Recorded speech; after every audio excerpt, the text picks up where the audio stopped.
Demokrat terseret dugaan penilepan dana donasi 6 laskar FPI. Kemarin blunder, sekarang malah tambah apes. Begitulah nasib Partai Demokrat saat ini. Ya, sebelum lanjut, mungkin ada pendengar yang belum mengetahui soal dugaan penilepan dana donasi buat 6 laskar FPI yang tewas karena terlibat insiden penyerangan aparat kepolisian di Cikampek. Singkat cerita, pada bulan Desember 2020 lalu, ada yang menggalang dana donasi buat ke-6 laskar FPI itu. Dan tentu untuk diserahkan kepada keluarga mereka. Yang mencetuskan dan memotori penggalangan dana itu adalah seorang pengusaha bernama Irfan Ghani. Dalam beberapa hari, dana kemudian terkumpul mencapai jumlah 1,7 miliar dari 42.000 donatur.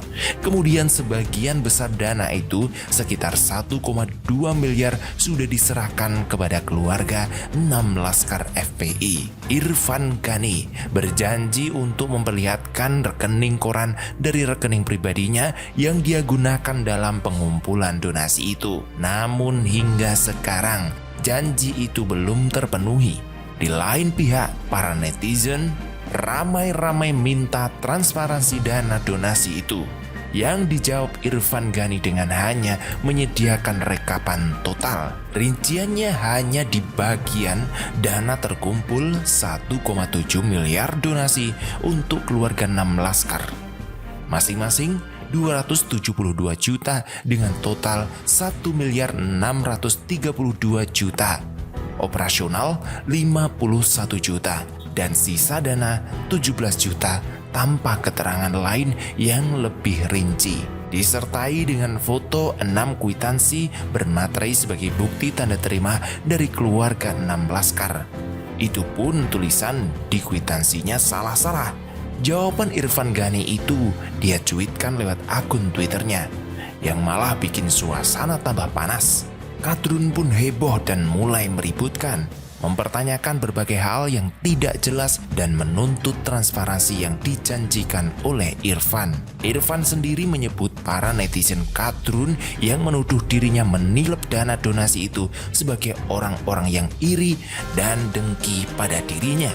Masih ada beberapa kejanggalan dari pihak Irfan Ghani yang menyebabkan tuduhan penilepan dana donasi itu semakin santer saja. Inilah yang berhubungan dengan Partai Demokrat yang saya sebut apes. Entah karena sudah tidak ada pendapat atau tanggapan dari Irfan Ghani, atau memang dirasa sebagai jalan yang tepat untuk memaksa Irfan Ghani menyediakan rekening koran yang diminta. Sebuah akun Twitter pentoran kadrun @resticaya adalah akun yang menginisiasi dugaan penilepan dana donasi itu. Akun ini yang terus menuntut ke Irfan Ghani. Akun ini pula yang kemarin mulai menyeret Partai Demokrat, bahkan SBY, dalam menyuarakan tuntutannya kepada Irfan Ghani. @resticaya sengaja mengunggah foto Irfan Ghani yang memakai atribut Partai Demokrat itu. Saya pun mengeceknya, apakah benar Irfan ini kader Partai Demokrat?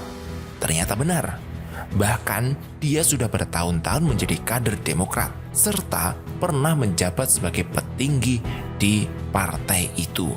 Dalam artikel berita kompas.com tahun 2013 disebut bahwa Irfan Ghani sebagai sekretaris Dewan Pimpinan Daerah Partai Demokrat DKI Jakarta. Tapi waktu itu jabatannya dicopot ketika SBY melakukan perombakan struktur partai. Dan yang terbaru adalah dari artikel berita airmall.id. Pada bulan Maret 2020 disebut bahwa Irfan Ghani siap menjadi pesaing AHY dalam pemilihan Ketua Umum Partai Demokrat. Yang kita tahu akhirnya yang terpilih adalah AHY. Disebut juga bahwa Irfan Ghani adalah pengusaha dari perusahaan Makmur Beton. Berarti benar ya bahwa dia ini adalah kader Partai Demokrat. Pantes saja akun @resticaya juga berani men-tag nama AHY dan Anissa Pohan dalam cuitannya. Para netizen lain pun mengikuti langkah akun @restijaya. Yang paling menohok adalah ketika akun Lesti Cahaya mencuitkan dengan mengutip moto epik dari Partai Demokrat. Apalagi kalau bukan, katakan tidak pada korupsi. Benar-benar nyelekit. Ini kadrun ngamuk beneran. Bahkan ada netizen kadrun lain yang terkesan membela Ahok ketika Irfan Ghani mengkritik Ahok. Para netizen kadrun ini benar-benar ngamuk terkait dana donasi itu. Saya ngakak bukan karena adanya penilepan, tapi karena tingkah mereka terhadap Partai Demokrat. Secara moral, tindakan mereka itu menuntut transparansi dana donasi itu bisa dipahami. Ya, nasib Demokrat terseret dan ikut jadi bulan-bulanan para netizen kadrun itu. Apakah Partai Demokrat akan menanggapi hal ini? Biasanya, para kadernya vokal dan rajin loh mencuit di Twitter. Begitulah kura-kura.